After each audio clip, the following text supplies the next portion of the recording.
right, moving up the continent now, I said we're going to be looking at Cameroon. It has been a country of conflict for years. Tentative ceasefire talks were announced last year between the Cameroonian government and secessionist fighters demanding independence for the country's two Anglophone regions. But reports of abuse continue into 2021. Cameroon is a majority French-speaking country, and its northwest and southwest regions complain that they have been marginalized by the government. The separatist forces are fighting for an independent region called Ambazonia. Tonight we're joined by the Vice President of Pro-Independent Leadership, Dabney Yerima. Mr. Yerima, talking to us from South Africa, thank you for being with us. So you are part of the federal government of Ambazonia, but there is no nation of Ambazonia declared yet or internationally recognized. There have been no elections as far as I'm aware, and there are in fact two separatist governments declared. For us looking from outside, can you tell us how united or divided you are, firstly as separatists against the government of Cameroon? Well, we are a pro-independent movement under the leadership of Siseko Julius Ayuktabe, and he is in jail presently with members of his cabinet serving life sentence in La République du Cameroon, and I am his vice president. There are no two interim government because I am the vice president of the interim government of Ambazonia. We are fighting a decolonization, an incomplete decolonization process by the United Nations for the former British Southern Cameroon Trust Territory, which had independence on the 25th of April 1961 to go operational on the 1st of October 1961. And since then, we stood up, and the president of La République du Cameroon declared war on us on the 30th of November 2017. And since then, there's been gross human rights violation by the military of La République du Cameroon. Why do you say the government declared war? Just help us understand, because I understand this started as a protest movement. Anglophones saying we want a separate territory, initiated by Anglophones who feel marginalized. No, the issue is not a marginalization question. We have international boundaries with La République du Cameroon. We were the first democracy in Africa, and we are calling on the UN to show the world whether they have any legal instrument that binds those two countries together. That is what we want to see, and it's our rights to fight for self-determination as a people, a people who want to live in dignity, and a people who want to run their own affairs. That is why we stood up, and when we stood up, you know of the cases of rape in Ebam, which was reported by human rights. You know of cases of massacre that has been reported, like in Gabu, in Matua, also in Kumba, where our children were shot in school. You know, presently we have 2,000 of our citizens who have been killed. 130,000 of them are refugees in Nigeria, Ghana, and also around the Mexican border. 550 of our villages have been burned down. By the military of La République du Cameroon. You're touching on the human rights violations that the world has been talking about, although some say the world is really ignoring what's going on in Cameroon. But given what's happened, regardless from which side it comes from, has it been worth it? Has your fight been worth it, given the suffering of many Cameroonians? The fight has been worth it, and the Norwegian Refugee Council reported that this is the underreported genocide war that is going on. It is worth it because I think on the 1st of January, I believe that you saw Resolution 684, which was passed by the United States Senate, asking for an all-inclusive dialogue. And the good thing about this resolution is that it comes also with sanctions. Presently around the world, we've heard members of parliament of France, Germany, the United Kingdom. They are asking that there should be an inclusive dialogue. And interestingly, yesterday, one of the lords in the House of Lords in the United Kingdom asked the Foreign Secretary Kingdom that what are they doing to find a solution for southern Cameroons, their friends. Yeah. So the truth is coming out. We are fighting for the truth, and we are fighting for a just cause. And that is why you hear lords now in the United Kingdom calling us southern Cameroonians and saying our friends who were betrayed. And I believe that the world is talking about it, and we are calling for an international fact-finding mission to our territory so that we can come up with the facts. And we love to resolve this problem peacefully. Yeah. And if Mr.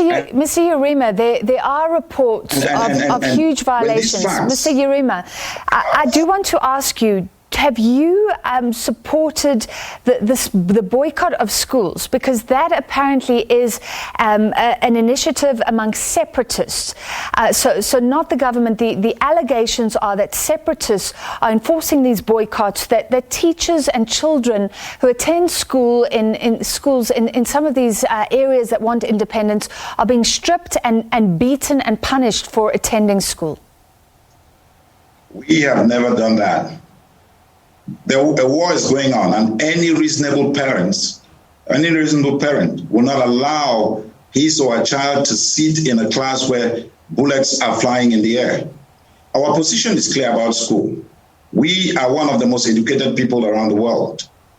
We love our children to go to school, and it is the parents to make that decision to send their children to school. And in times of war, when there is a humanitarian crisis, in times of war, when the military of La République du Cameroon break into houses, loot property, take young men and women and shoot them, I believe that no parent will want to send their children to school. But do you give parents those choice? Do you give parents the choice? The reports, I think it's Kumbo in the north, found that 15 to 19-year-olds, most of them weren't in schools, and the majority of the young women had become teen moms. That's what happens when there's no schooling. What about the future of these children while the war is being waged? Well, I believe what you're saying is not correct. The parents have the rights, and if you followed us, everything we've put out there, our position on school, is that the parents have the rights to make that decision to send their children to school. So we understand these are the consequences of war that we see happening everywhere around the world in locations where war is going on. Let La République du Cameroon take her military out of our territory, and our children are going to school. Presently, we are working with other international partners to see how we can create opportunities for our children to go to school. Yeah. We are also working on ways that or create platforms that our children can study, even at home. We are busy doing all that because we understand the importance of education for our children. So we're doing a lot of hard work. We understand it's a sacrifice that none of us thought that this was going to happen, because we have been a peaceful people all our lives, and we have made many attempts to solve this problem with La République in a peaceful means. Mr. Yerima, you said you're calling for an international group to go. You're calling for an international group to go and look at conditions. You're calling for a group to go and look at the conditions in the Anglophone areas for a mission to do that. Tell us what they will find. Why should the world, why should South Africa support a free Ambazonia? What are the conditions for Anglophones in Cameroon? Now, presently, like we understand the war is going on, what we want the international community to do is to go to Ngarbu, is to go to Mautu, is to go to Kumba, to go to Ebam, to go to territory and get eyewitness account of the gross human abuse being meted on our people by the forces of La République du Cameroon, the military of La République du Cameroon. That is what we want the international community to go there and see. And from there, we can Like presently, we are asking for the unconditional release. They should put pressure on La République du Cameroon to unconditionally release our president, his cabinet, and all southern Cameroonians who are in jail in La République du Cameroon. That will be a sign of goodwill that La République du Cameroon wants us to look into the root causes of this problem and find a lasting solution to this crisis. So if they are not ready to do that, we have made a decision that we will not return to the status quo. We are going to fight until the last man standing in southern Cameroon. Your president reportedly was involved in talks with the Cameroonian government last year. Before we let you go, why did those talks come to naught?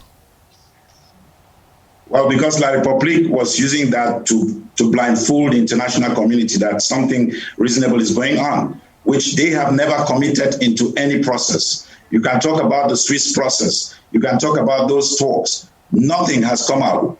Some southern Cameroonians have been busy in Switzerland for more than a year, and nothing has come out of those initiatives. That was just one of them, to fool the international community that day and buy time and get support from the French government and some international organizations to keep on giving the money that they are taking care of, maybe COVID, or because of the issue of COVID, they get funds, but which they are using to buy weapons to kill our people. So it's just a matter of buying time and fooling the international community. And I believe that the international community has come to realization to understand that La République du Cameroon is not serious. If you follow the Oxford conference, which took place a couple of weeks back, a German parliamentarian, Dr. Hoffman, said La République du Cameroon has not committed. They killed the Swiss initiative, and that is true because they have never committed into any process. They have bypassed all international norms and conventions with regards to looking for a solution to this crisis. Even the call from the Secretary General of the United Nations that they should call for a ceasefire because of the COVID pandemic, they have not done that. They're still in our territory. And we are defending ourselves against an invading enemy. What is going on our territory is a black-on-black colonization process, an assimilation process crafted by France and executed by La République in supervision by France. All right, thank you. All I can say is SABC News takes African news very seriously. We'll continue to follow your calls for more action from the international community and those reports coming out about what's happening in Cameroon. That was the Vice President of a pro-independent leadership in Cameroon, Dabney Yerima. We take a short break.